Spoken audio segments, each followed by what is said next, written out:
Good morning, fellas. Dynasty till death, week 11 recap.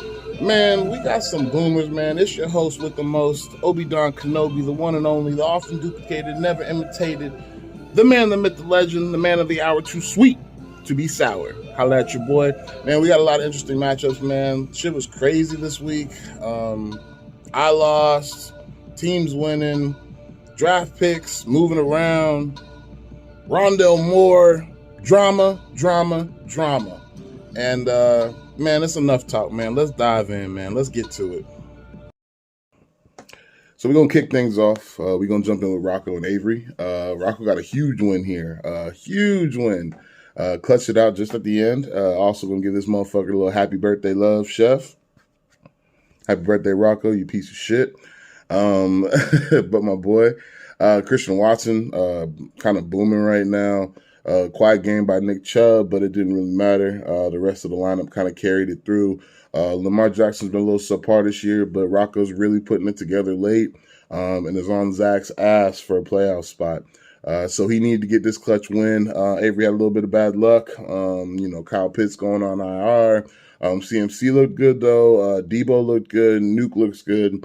So kind of the story of the year for Avery in regards to having the horses. They show up to the race and just don't get it done against a good opponent and having a good week. So that puts Avery at 2-9, Rocco at 7-4 for that playoff push. Expect big things moving forward from both owners. Probably going to see some moves in the offseason. But Rocco needed that dub, and he got that birthday dub. So all the love there, Chef. Woo! Paul and Jeff. Jeff, another one needed a close win. Jeff for the J, Mr. Sims. Tony got a little banged up. Don't want to see that. Kid's electric. But Gibson, Demont, Ayuk, Jeff got a lot of nice young talent on that roster, and they're kind of coming together at the end of the year. I don't know if Jeff's going to catch Rocco in points. I don't foresee that happening. Jeff had a real slow start scoring to start the year. And we may see the effects of that now, even if Jeff gets close with that. But Jeff coming out, being 6-5, man, that's like ultimate respect. Winning record. This league, it is not easy to do. Despite people tanking and all that, I got to give Jeff Sims his credit on this. Man's been putting in the work, took some gambles, made some smart decisions as far as which players you're going to kind of look after. I kind of saw his plan kind of come through. I want to say like week 2, he was kind of acquiring a lot of young kind of lotto tickets. So I didn't necessarily believe in that process, but it's kind of worked out for Jeff. Paul, JT, another good showing. He's got to be happy to see that JT is still that boy. I think he had over 80 yards rushing on like 14 carries. And then we got Keenan Allen back. But Paul is not trying to win, but it is good to see some of his pillars back in the lineup and being a force.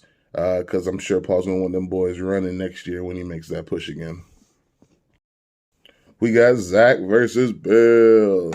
Shit got a little dicey early on. To talk about, man, this is 3 teams in a row that needed to get a W, man.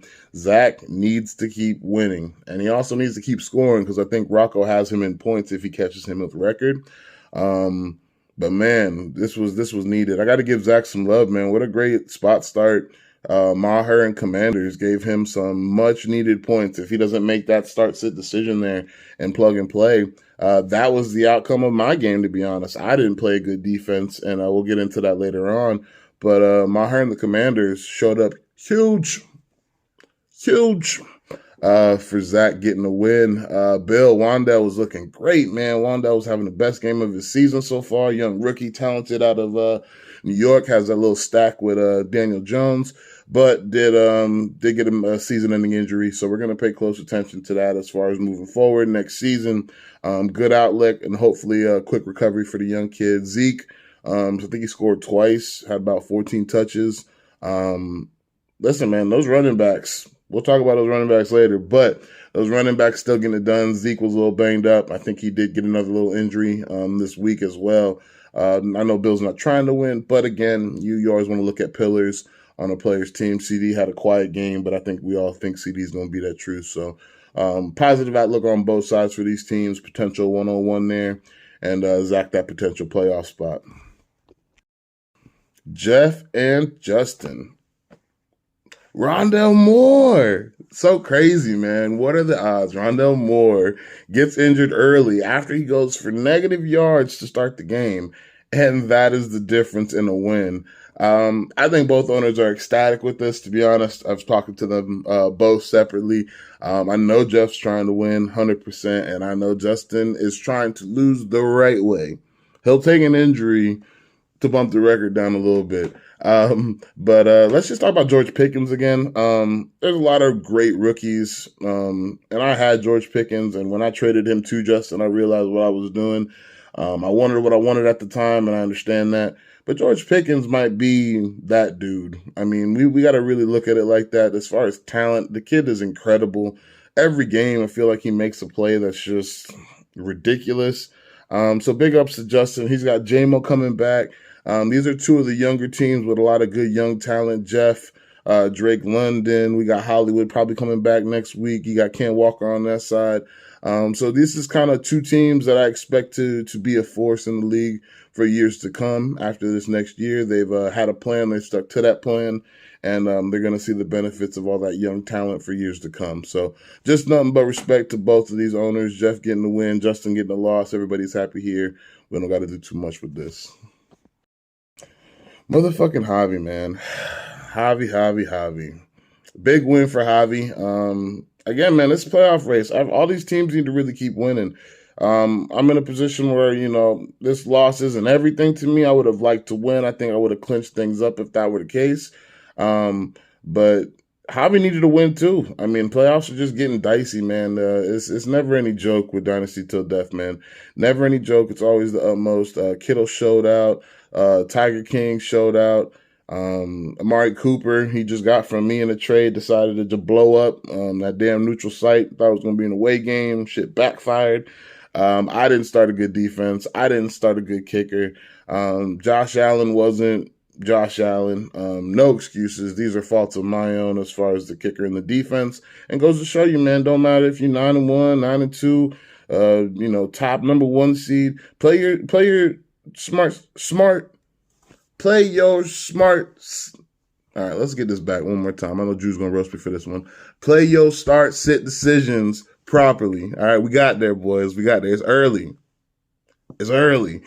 All right, play your start, sit decisions properly, people. It cost me a win this week, and it cost Zach a dub. You know what I'm saying? He got the dub because of it. So, when you really deep diving into that, this league brings that type of energy. If you're not on point every roster spot on your roster, then you're already behind. So, big ups to Javi getting the win, man. Nothing but respect, Javi. Hopefully, I'll see you in the championship, and we can resettle this, and I'll get the win when it matters. And we're going to round things out with Drew and John, man. John went up against the beast, dog. I don't know what you want me to tell you, man. Drew's clearly top scorer, elite starting lineup. Nothing crazy from the wideouts this week, but, it was enough. Mahomes and Kelsey, and it's just enough firepower to where it's going to take a lot for Drew to really miss. He's got too much firepower there on every roster spot. It's gonna take a lot of effort to get past that. So no disrespect, John. You did what you could there. Burks looks good. Singletary looked good. Palmer looked good. So I know we've talked privately kind of about going and acquiring some younger assets and kind of shifting the build and sticking to the plan. I think you've made some good decisions, man. Yeah, I mean, I'm happy with that as far as seeing that production, hoping to get a constant production like that. As a team that's thinking about the future, that's got to be a happy situation there. Drew, I think, is still in the 2 spot. John is on the outside looking in. He needed to get that win last week. I think this might have pushed him out of playoff contention. But just to speak on it, man, Dynasty to Death, man, we're all battling right now. It's crazy how we just kind of turned up, and some teams faded out early, and some teams kind of were like, fuck that, I'm getting on late. Man, manage your teams, manage your rosters. Trade deadline just ended, so you kind of stuck on the battlefield with what you got for right now. But, if you're not prepared now, then you probably shouldn't be here, and you probably shouldn't be in the race. Lots of fun matchups this week, man. I really just want to shout out to everybody in the league, man. This is fun, man. I like doing this little podcast. I enjoy y'all keeping that energy and the support, and and just kind of camaraderie that we have in the brotherhood. It means a lot. I know it means a lot to a lot of different owners too. Not everybody got the boys in the hood and the crew that we used to have and run with every day. So a lot of times this league is that brotherhood. So always want to speak to that. Big appreciations for you boys. Dynasty to death. Obi Don Kenobi, the one and only. We signing off and we out here.